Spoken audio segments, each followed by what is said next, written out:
Hello guys, introducing myself, my name is Aida Syakura Azahra. I'm from 11 class IPS SMA Negeri 4 Bandung. Today, I will take you to the 10 historical places in Bandung. Let's get started. Alun-alun Bandung dimulai pada masa penjajahan Belanda di Indonesia pada abad ke-19. Saat itu, alun-alun Bandung didirikan sebagai lapangan tempat pertandingan olahraga dan juga untuk upacara militer pada tanggal 25 September 1810. Rumah bersejarah Inggit Ganasih adalah rumah yang berada di Jalan Ciate nomor 8, Kota Bandung, yang merupakan wujud penghormatan kepada seorang perempuan yang ikut merintis kemerdekaan Indonesia, yaitu Inggit Ganasih. Inggit adalah salah satu istri dari Presiden pertama Republik Indonesia, yaitu Soekarno. Namun, pernikahan Soekarno dan Inggit harus berakhir pada tahun 1943. Pendopo Kota Bandung berdiri pada tahun 1812. Bangunan ini terkenal dengan arsitektur etnik dan atap limas yang masih terjaga keasliannya. Di balik gerbang kayu pendopo yang kerap tertutup rapat, ternyata di bagian dalamnya terdapat taman dengan rumput yang subur dan hijau, serta kolam dan pepohonan. Salah satu yang menarik dari pendopo ini ialah terdapat pohon beringin yang diapit oleh dua dinding berlonceng. Pohon tersebut memiliki arti pemimpin Kota Bandung ingin mengayomi atau menaungi masyarakatnya. Dan ini adalah tour guide kami. Gedung Sate merupakan bangunan bersejarah yang sudah ada sejak zaman Hindia Belanda. Gedung ini terletak di Kota Bandung, Jawa Barat. Disebut Gedung Sate karena di bagian atap gedung terdapat ornamen tusuk sate yang melambangkan biaya pembangunan Gedung Sate sebesar 6 juta gulden. Bagian tusuk sate pada Gedung Sate selain berfungsi sebagai penambah nilai estetika, juga berfungsi sebagai penangkal petir. Gedung Sate merupakan hasil rancangan arsitek Belanda, I.R.J. Gerber.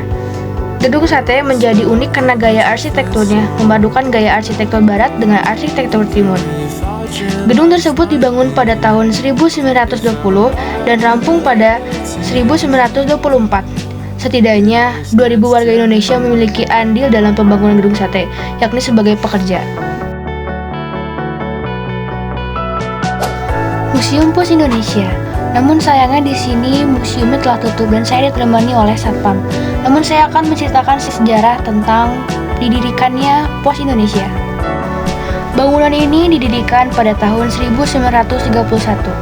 Didesain oleh orang bernama J. Berger. Mulanya museum di pemerintah Hindia Belanda. Museum Geologi.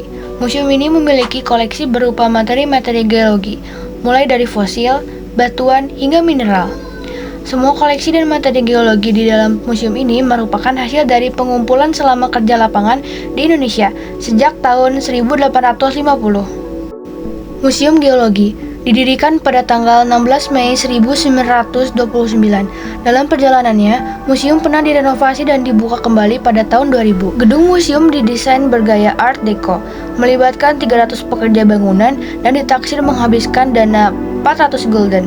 Memasuki masa Perang Dunia Kedua, pemerintah Hindia Belanda menjadikan bangunan museum sebagai markas Angkatan Udara. Koleksi yang ada di Museum Geologi kemudian dipindahkan ke gedung Pension Fonds yang kemudian dikenal dengan Gedung Dwi Warna.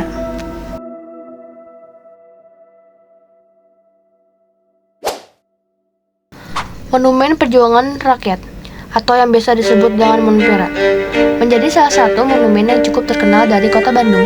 Terletak di Jalan Dipati Ukur nomor 48. Monumen ini dibangun untuk memperingati perjuangan rakyat Jawa Barat melawan penjajahan. Monumen ini berhadapan langsung dengan Gedung Sate dan membelakangi Gedung Tawon Perahu. Monpera Jawa Barat dibangun pada 1991 dan diresmikan penggunaannya pada 23 Agustus 1999 oleh Gubernur Jawa Barat saat itu, Raden Nana Nuryana. Monumen ini memiliki museum yang terletak di bawah tanah. Museum ini terisi bukti-bukti perjuangan rakyat Jawa Barat dari masa kolonial sampai pembentukan DI atau TII. Visi terwujudnya Monumen Perjuangan Rakyat Jawa Barat sebagai monumen berkelas nasional kebanggaan Jawa Barat, menjadikan monumen sebagai tempat penyimpanan dan melestarikan artefak tekstual, non-tekstual,